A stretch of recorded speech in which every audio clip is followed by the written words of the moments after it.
What's happening, guys? It's Jeremy Blanton, and today I wanted to discuss with you 5 hidden gems of the Myrtle Beach area, areas that I think are just some really great spots that are a little bit maybe off the beaten path, areas that people don't really talk about a lot, that are just some great spots that you may want to consider for moving to if you're thinking about taking a move down to the South Carolina area.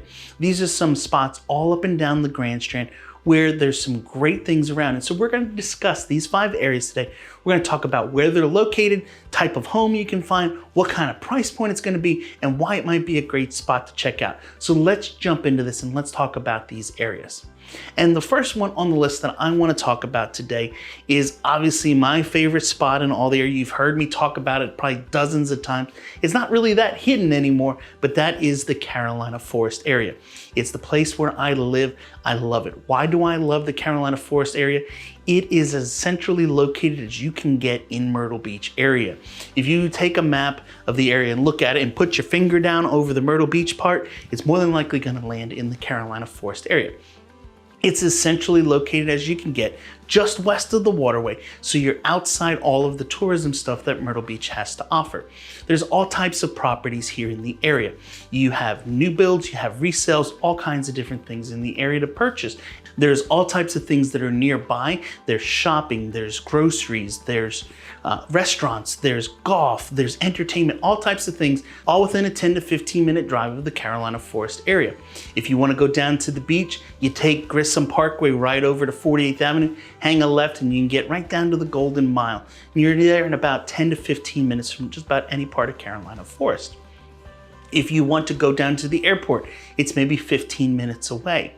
If you want to go get on Highway 31 and go all the way to the northern end or all the way to the southern bend, it's right there at the end of Carolina Forest. It makes it easy accessible to get all around the beach, which is why I think Carolina Forest is one of the best places that you should consider moving to if you're coming down to the area. Now, if you go and put Carolina Forest, South Carolina into the map, it's not going to find it because it's not really its own city. It's an area located in the Myrtle Beach area. It's outside city limits, west of the waterway, outside tourism, and close yet to everything around, which is why I think Carolina Forest is a huge win of an area to check out. The second area that I want to talk about is up on the northern end, and that is Longs, South Carolina. L-O-N-G-S, not L-A-W-N-S, but Longs, South Carolina. It's an area up in the Little River segment of Myrtle Beach, up on the northern end, but into the west a little bit. It's on the west side of the waterway, and it's a great up and coming area. There are tons of developments that are popping up left and right all up in this area with new construction happening all the time. This is a great area where you might find a home that's a little bit out from the beach a little bit, which means better pricing. You know, I've talked about it many times in my videos. The farther you get away from the ocean, the more house, maybe even the more land you're gonna find for the price. I recently had a closing. It was a brand new construction home up in the Longs area. It was a 4-bedroom, 2-bath house with about 1,800 square feet, a nice 2-car garage, all on one floor, very nicely finished inside, and it sold for under $300,000. It's a nice home that my people were able to purchase for under 300 grand. If we take that same home and we move it into other parts of the beach, it would probably go for more, 350, 400,000, depending on what segment of the beach you're in. But because it's in Longs, it's not gonna be as high a price. Now, Longs is an area, as I mentioned, that's up and coming. So there's a lot of things that are being grown up there right now and built. There is hospitals up there in the area. There's new shopping, all types of stuff that's nearby. And what's great is that just like down in Carolina Forest, Longs, it's about a 10 to 15 minute drive over into North Myrtle Beach, where you can find all kinds of things to do. I've talked about North Myrtle Beach before. In fact, I'll put a link right here to a pros and cons video on North Myrtle Beach. You can check that out. But it's a great spot that you might want to consider up on the northern end of the beach. The third area that I want to talk about is down south of Myrtle Beach a little bit, and that is the Socastee St. James area, or Burgess area as it's sometimes referred to as well. There's a lot of great homes that sit down there at the southern end of Highway 31. Why do I mention Highway 31? Well, that's kind of the corridor that gets you all around the Grand Strand real quick and easy. It's a 6-lane road, 65 miles an hour. Get on and just go. And there's really never ever stopping on that road, which is awesome to get from the northern end of the beach to the southern, or from the southern all the way up to the northern end in no time. If that road did not exist, to get from down in this area up to North Myrtle Beach, you're probably looking at an 1.5 to 2 hour time of travel getting through all the traffic. With it, you can do it in probably 30 to 35 minutes. So it's a huge time saver to get around the area. But down in the Burgess, Socastee area, there's a lot of awesome developments that are taking place down there. There's some that are new. There's a lot of resales as well, and homes that you can find down throughout that area. I have one right now that I just put under contract. It once again is a 4-bedroom home. This is a resale, but we have it under contract for right around the $350,000 mark. It's a great home, all on one floor with 1,800 square feet, and it has a pond view out the back of it. So you can find homes down in the Socastee, St. James area for about $300,000 to probably up to the $500,000 mark for most things. But it's a great spot you might want to check out too. What's great about here is that if you need to do shopping and things like that, you're not too far away from places like Sam's and Costco. You have the accessibility to the Walmart. In fact, the Surfside Walmart that sits down there, I was told once, is the second most popular Walmart in the world. That it was selling like $150,000 a day of shoes.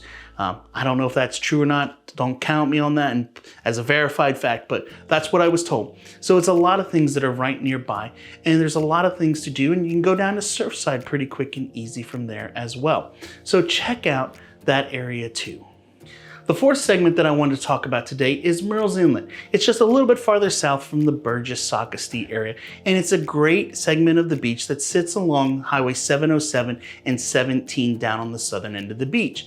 There's some great communities all throughout the area. I've sold houses down there in communities like Blackmore and in the International Club, where you can find some very prestigious, gorgeous homes that are custom built that are probably going to be in the $400,000 to $600,000 range for a lot of those homes. There's also some other neighborhoods like Creek Harbor, where you can find huge, massive homes that are going to sell anywhere up into probably the $1 million to $2 million price point on some of those properties. It's a great gated community with access onto the river from there. So there's a lot of great stuff that's nearby there.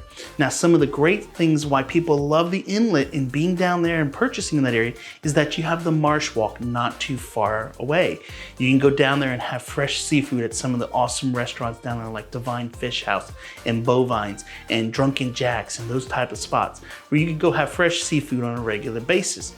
But the one big drawback I would say about Murrells Inlet is that if you want to go to the beach, there's not really an easy accessible way to do so.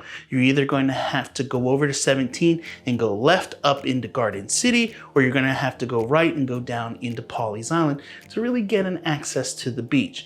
I used to live down in that area at one point, and it was always a frustration that we ran into to get around the area. But if you want a segment of the beach that's kind of laid back and relaxed, definitely check out Murrells Inlet. And the fifth and final hidden gem that I want to talk about today, we're just going to call it the International Drive Corridor. It's a segment of Highway 90 which is found at the end of International Drive. International Drive starts over in Carolina Forest and runs out to Conway on Highway 90. This road, I think, in time is going to just explode with developments and new construction that takes place. But at the end of that road right now on Highway 90, there has already started a bunch of awesome building and communities that are all right around there. You can find some great properties in this area for in the 300 to 350 range. If you want something a little bit larger, might be closer to 400. But what's great about this segment of the beach is that if you want to have access, this is a great spot. You can take Highway 90 and go all the way up to Little River and be there in about 15 minutes.